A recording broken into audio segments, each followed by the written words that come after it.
Update number 3. The flowers, the stems, and the leaves are now complete. Let me show you real quick how the flower goes together. I made it in 2 different sections.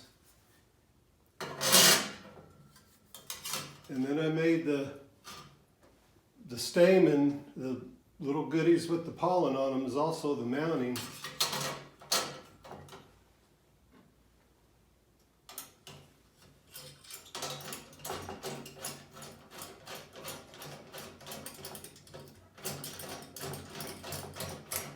I'm going to have a full video on this when I'm done. You can come and visit me on my YouTube channel. It's 2 Art Studio. I'd like to hear from you.